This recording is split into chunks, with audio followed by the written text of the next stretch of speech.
Hello world. You are watching Tech Gorb. We are greedy tech geeky. This is a second Excel tutorial, and we are going to see operators, formatting data, some function, and some useful shortcuts, and tips and tricks. Please like, share and subscribe and never miss tips. These are the Excel operators that we are going to use today. Here we have a list of students and their marks in 4 subjects. Let's format the data first and make it presentable. Start with table headings, let's make them bold. Select the headers. For selection, go to the first heading and press Ctrl plus Shift plus right.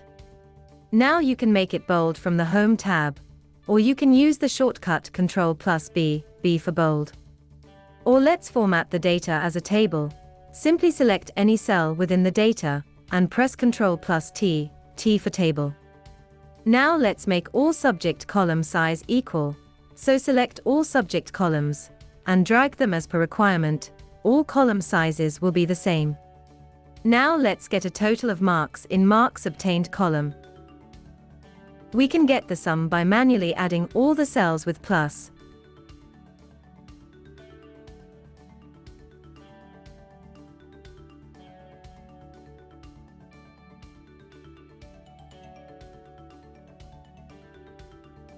Or we can use the sum function.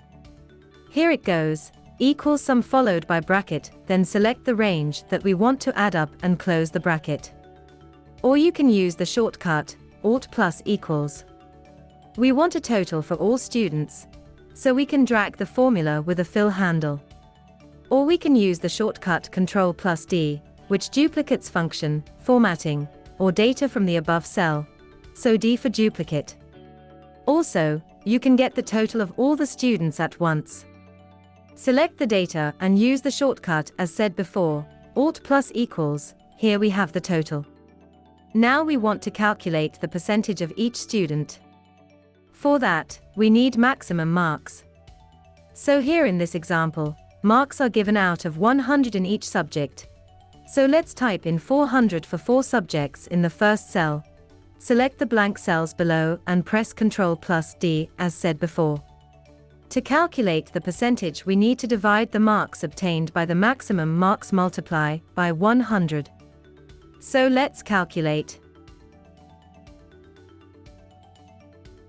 Equals marks obtained, divided by maximum marks, multiplied by 100.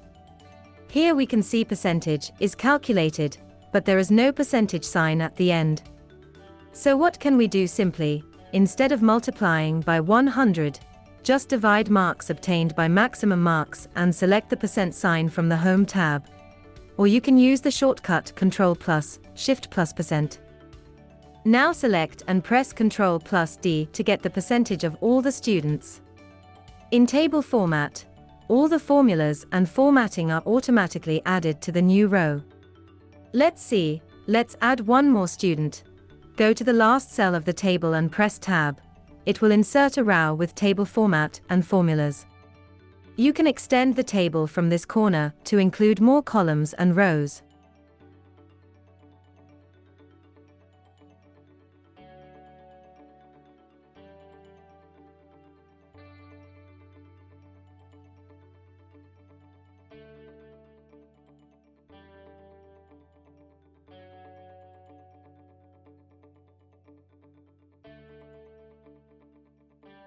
I hope you learned something new today. We will proceed to the advanced level gradually, so keep watching. Thank you.